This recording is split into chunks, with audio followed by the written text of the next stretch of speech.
Olá, sejam bem-vindos a mais um podcast da Unimed Campo Grande. E hoje nós vamos falar sobre alimentação saudável e saúde mental. Para falar sobre o tema, nós estamos com a nutricionista, a doutora Aline Macedo, e com a Graziela Michelin, psiquiatra. Tudo bem? Tudo bem? Sejam bem-vindas, meninas, ao nosso podcast. Muito obrigada. Muito obrigada. Esse tema é um tema que frequentemente a gente vê divulgado nas redes, ou o pessoal comenta, pergunta aos médicos, aos nutricionistas sobre qual a influência dos alimentos na nossa saúde mental. E há um pouco tempo atrás existem muitas pesquisas recentes sobre esta influência. Há tempos a gente tinha coisas empíricas que eram colocadas, às vezes muitos mitos sobre isso. E hoje nós vamos falar sobre assim, o que a gente tem de verdade, de científico sobre isso. Aline, quais são as influências que alguns alimentos têm sobre a nossa saúde mental e, principalmente, qual a relação entre uma alimentação saudável e uma boa condição de saúde?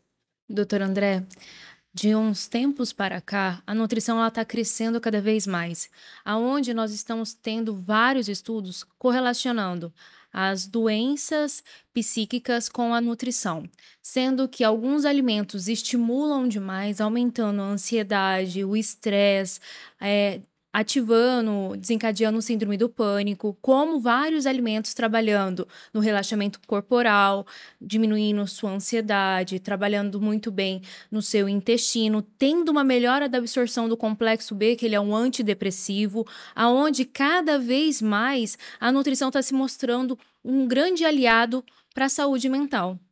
Legal. Você poderia citar algum exemplo, por exemplo, de alimentos que interferem, assim, que aumentam a ansiedade do paciente ou a irritabilidade, dependendo, e por que eles causam isso? Doutor André, a cafeína. A cafeína... Não fala mal do café, hein? Né, produção? Pode falar mal do café ou não? Não. Com todo o equilíbrio. Tem estudos comprovando e abordando que o excesso de cafeína tem aumentado a ansiedade. Por quê? Gera um desequilíbrio tanto na nossa hipófise, sobrecarregando a nossa adrenal e elevando por diversas vezes o nível de cortisol, aumentando a nossa ansiedade, o cansaço. Então, nós precisamos ter um equilíbrio. Não estou falando não pode, estou falando um equilíbrio em dosagens, sendo que hoje nós estamos mais bebendo café do que bebendo água, então nós precisamos ter esse controle, porque nada em excesso faz bem. E o que seria uma dose recomendada, ou assim, o máximo que o indivíduo poderia tomar de café, que seja café expresso ou café coado, se existe diferença entre eles do nível de cafeína? Sim. Quanto que a gente recomendaria de uso por dia? Nós temos alguns testes genéticos já para analisar se as pessoas elas conseguem trabalhar com uma melhor metabolização dessa cafeína. Uhum. Então, tem pessoas que são muito sensíveis. Nas abordagens de consultório clínico, nós fazemos sempre um rastreamento para saber quanto esse indivíduo usa. Uhum. Então, um paciente normal, um homem, eu gosto de trabalhar uma média de 350 ml do café. Bastante até. Sim. Antes das 4 da tarde. Por quê? Nós demoramos em torno de 5 horas para metabolizar essa cafeína. E hoje nós estamos analisando, dentro da prática e quanto na ciência, que nós conseguimos controlar esse eixo trabalhando as dosagens adequadas, que não é somente o café, todos os alimentos que contêm a cafeína. No estado do Mato Grosso do Sul, por exemplo, tereré. Tereré. Uhum. E nós também analisamos esse eixo de estresse versus até testosterona. Então, aumentando até o cansaço nas pessoas, porque elas estão em uma sobrecarga da ingesta de cafeína. Correto. Então, hoje, nós temos esse alimento com equilíbrio em dosagem para ter uma qualidade de vida, porque ele tem diversos benefícios, mas tudo em controle. Sendo que o expresso ele é mais concentrado. Então, o coado, a gente pode trabalhar dessa maneira, eu falo assim, bem mais saboroso. Então, nós podemos tomar uma quantidade maior. Costumo trabalhar na prática clínica que um expresso equivale a 2 coados. Entendi. O volume, né? Isso. Legal. Então, a gente ter essa noção, para não exagerar. Tá bom. Doutora Graziela, vamos lá. Falamos do café, da cafeína. Alguns outros alimentos que podem influenciar na saúde mental que são importantes a gente comentar. Sim, vários alimentos, né? Hoje na psiquiatria né? Quando o paciente chega com um sintoma de ansiedade, um sintoma de depressão, né, ou mesmo crises de pânico, nós fazemos exames, tá, para saber se há falta de algum nutriente, por exemplo, da vitamina D, da vitamina B12, do ferro, do zinco, porque todos esses elementos, né, todos esses nutrientes influenciam no sistema nervoso central, né, e a falta desses nutrientes podem gerar, né, a ansiedade, a depressão. Então, hoje, na nossa prática clínica, nós já fazemos exames, já solicitamos exames para ver se há alguma deficiência no paciente e se aquela queixa que o paciente está trazendo pode estar relacionada a essa deficiência, né? Hoje, os estudos mais recentes mostram, por exemplo, que o ácido fólico, especificamente uma derivação do ácido fólico, que é o L-metilfolato, está diretamente relacionado à depressão, porque é ele que faz ou que ajuda no mecanismo de transformação de peptídeos e do triptofano em serotonina, dopamina e noradrenalina, que são os neurotransmissores responsáveis, né, pelo funcionamento do nosso cérebro. Então, hoje, por exemplo, o ácido fólico é de extrema importância, né, para o nosso sistema nervoso central. Assim como ela falou, a vitamina B12, né, que a falta da vitamina B12 pode desencadear a depressão. E até a vitamina D, né, o cansaço, o desânimo, né, a depressão também está relacionada à falta da vitamina D. Então, hoje, a psiquiatria, né, as doenças psíquicas estão totalmente relacionadas à alimentação, né? Então, hoje a gente já faz esse rastreio para ver isso. Então quer dizer que são substâncias que, em déficit no organismo, elas acabam predispondo o paciente a ter algumas alterações na saúde mental. Exatamente. Nem sempre elas são os únicos agentes causais, mas elas podem predispor. Exatamente. Inclusive, hoje, né, já há alimentos, a Aline pode até falar melhor, que, por exemplo, um dos mecanismos da depressão é uma inflamação no sistema nervoso central, e há alimentos que são anti-inflamatórios, né, que ajudam a melhorar, né, esse desgaste, essa oxidação que a gente fala do sistema nervoso central, que é um dos causadores da depressão, né? Essa inflamação que existe em sistema nervoso central. Uma outra substância de extrema importância é o ômega 3. Tanto é que hoje a dieta mais indicada, né, para o tratamento ou para a melhora das doenças mentais, né, das doenças psíquicas, é a dieta do Mediterrâneo, que é extremamente rica em ômega 3, né, que eles consomem muito peixe, esses alimentos que têm esses derivados, né, e são antioxidativos, né? Aline, então a gente deixou o gancho para a gente perguntar para você. Todo mundo fala da dieta mediterrânea, muita gente conhece, sabe o que. Mas o que em si, quais são os alimentos que em si podem levar? Porque, pelo que eu li das pesquisas, realmente, assim, testaram várias dietas para diversas doenças e realmente eles chegaram à conclusão que são essas, as antioxidantes, fazer exercício físico e tudo mais. Quais são esses alimentos? Porque quando a gente fala para o paciente dieta mediterrânea, às vezes ele se confunde, pode dizer qual não é. O que é? Quais são esses alimentos e por que eles são importantes? Doutor André, o que eu gosto muito de abordar na prática clínica é que é o simples, né? Quando a gente fala da dieta do Mediterrâneo, eu falo que nós estamos trabalhando o equilíbrio da ingesta de carboidrato. Hoje é o primeiro ponto que nós precisamos trabalhar. Quando nós vamos analisar e avaliar um paciente com um quadro de inflamação, nós observamos que esse paciente ele está ingerindo cada vez mais carboidrato pela praticidade da vida, né, da rotina. Então, arroz, batata, macarrão, pão. É isso, mas eles não são nossos vilões. Eles são aliados. Porque também 20% do que nós consumimos de carboidrato faz o papel neurológico. Então, as pessoas querem olhar para o carboidrato como um vilão, mas também nós precisamos dele para ter esse ponto de equilíbrio.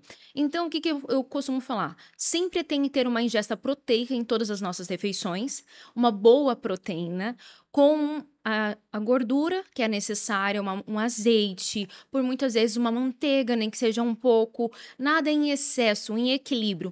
Muitos alimentos verdes escuros, tá? De uma maneira mais natural, as folhas. As folhas, elas têm um grande papel numa dieta anti-inflamatória e para modular mesmo esse eixo, eu costumo falar, cérebro e intestino. Porque nós temos maior concentração de magnésio, nós temos maiores concentrações do complexo B, junto com sementes.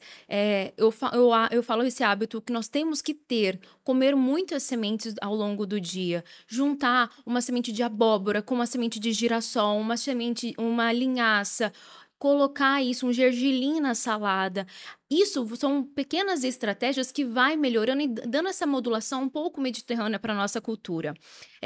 Usar as carnes mais claras, as carnes brancas, peixes, colocar pelo menos 3 vezes por semana, um frango também. A carne vermelha, cada tempo que nós vamos estudando, nós temos que ter o ponto de equilíbrio. Nós, sul-mato-grossenses, amamos a carne vermelha, mas não são todos os pacientes que conseguem produzir a enzima que consegue digerir essa carne. Então, por muitas vezes, em excesso, ela começa a ser inflamatória também. Então, tentar cada vez mais comer mais tubérculos, colocar ao longo do dia em todas as nossas refeições uma proteína para controlar o pico glicídico ao longo do dia e assim melhorar o perfil de inflamação desse paciente. O que você está dizendo é que para a gente ter uma dieta equilibrada, não precisa cortar o carboidrato, como muitos recomendam, né? Que faça uma dieta só hiperproteica e com gordura, porque que eles chamam de dieta cetogênica, né? Porque isso também pode levar a outros problemas, né? E, como você disse, é o equilíbrio. Mas eu queria pegar no seguinte, porque mesmo você falando sobre os carboidratos, é importante que a gente consuma carboidratos que são de mais difícil digestão, né? Porque a gente tem hoje a indústria nos proporciona facilidade de alimentação, né? Que você vai no mercado, produtos industrializados, os fast foods, essas coisas. Provavelmente eles ainda são piores que os carboidratos que a gente compra no armazém, vamos falar assim, né? Antigamente no armazém, aquele que pega ali um arroz, um feijão, essas coisas assim. Então, assim, principalmente nos adolescentes, naqueles pacientes que têm pouco tempo para preparar a sua própria comida, como é que você recomenda isso? Por exemplo, eu não almoço em casa, Aline. Eu fico, gente, você tá falando isso aí, é bonito, é legal, mas eu preciso de um preparo. O que eu devo procurar? E hoje, nos nossos pratos feitos, nós temos o arroz, feijão, a carne, que são grandes aliados. O que nós precisamos ter o controle, porque se eu tenho uma ingesta proteica adequada, doutor, e a minha ingesta de carbo, ele está em controle, eu não estou falando somente da qualidade, e sim temos que trabalhar a quantidade desse alimento. Porque hoje, em qualquer lugar, nós vamos encontrar o nosso prato brasileiro, que ele é riquíssimo, arroz, feijão e a carne. Então, nós temos que trabalhar uma dieta com um pouquinho menor quantidade desse arroz, pode ter seu arroz branco, tendo essa quantidade de proteína necessária e muita salada. Por quê? Para controlar esse pico da glicemia desse alimento, eu preciso ter uma ingesta proteica e de fibra para segurar, ter o teto. E isso não se tornar inflamatório.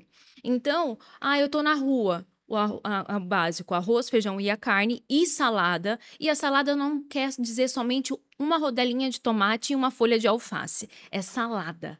Aline, não consigo comer sementes. Então, quando a gente chega, uma dica que eu dou para muitos pacientes que estão em ansiedade é trabalhar com proporções, levar um potinho com semente de abóbora para serviço, para algum ambiente. Por quê? Para melhorar a tirosina, triptofano e assim ter esse controle de ansiedade. Porque hoje, cada dia que passa, nós estamos engolindo o alimento e não mastigando, a qual também aumenta o nosso pico de ansiedade e diminuição da saciedade. Então, nós queremos encurtar o tempo da nossa refeição para dar mais tempo ao dia para serviço. Doutora, isso está com você agora. Exatamente isso.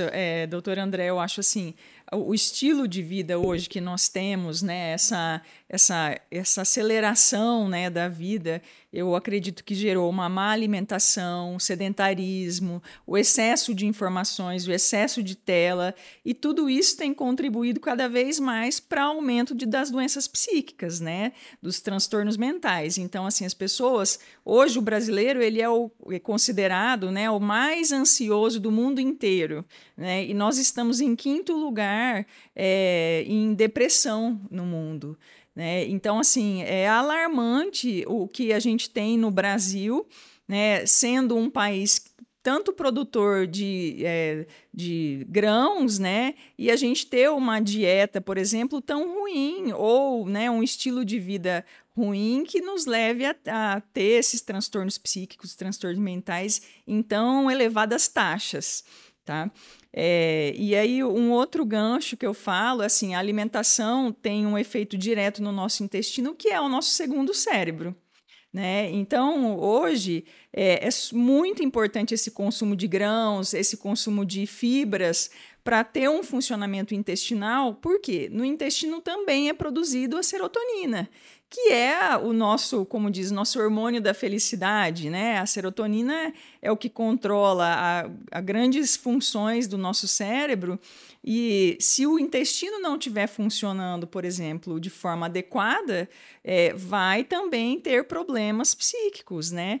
E ter problemas mentais. Então, é essencial, tudo está ligado à alimentação e ao estilo de vida que a gente tem, né? E isso tem influência também com a quantidade de açúcar que o indivíduo consome, né? Sim. Porque, assim, tem alguns estudos mostrando que dependendo da quantidade de glicídica ou do índice glicêmico da dieta, né? Você tem alterações, e principalmente no cérebro, né?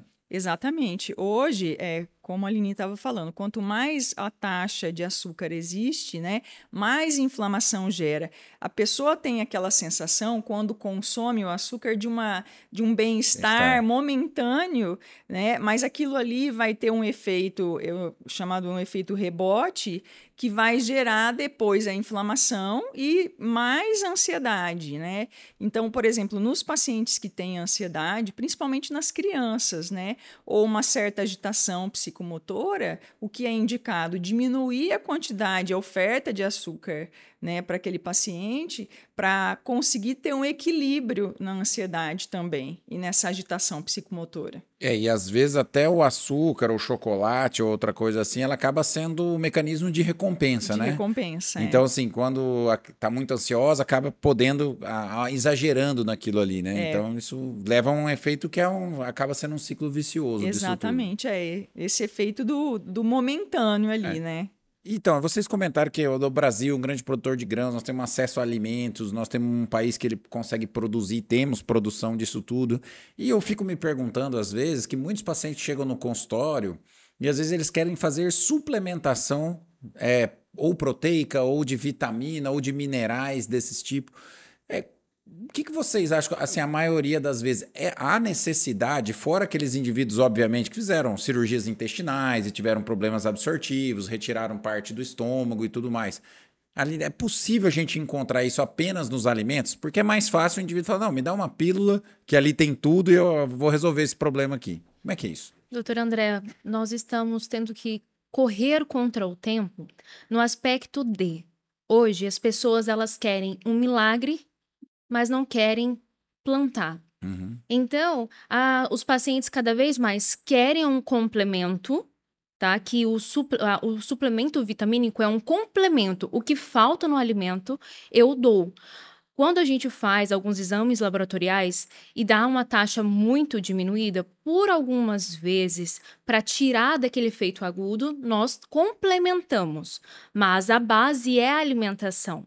Então, alguns casos sim, mas a grande maioria, a sua base tem que ser alimentar.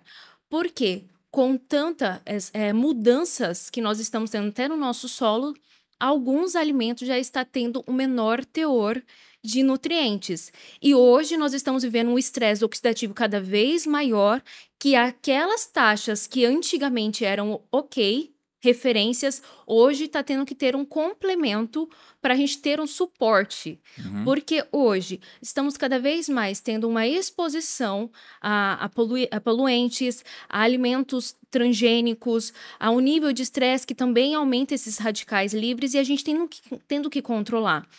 Hoje, quem consegue plantar e colher um alimento mais saudável, ok, mas hoje essa não pode ser a nossa desculpa. A desculpa é que a verdura, o legume e a fruta, ela tem que estar acessível o o máximo possível.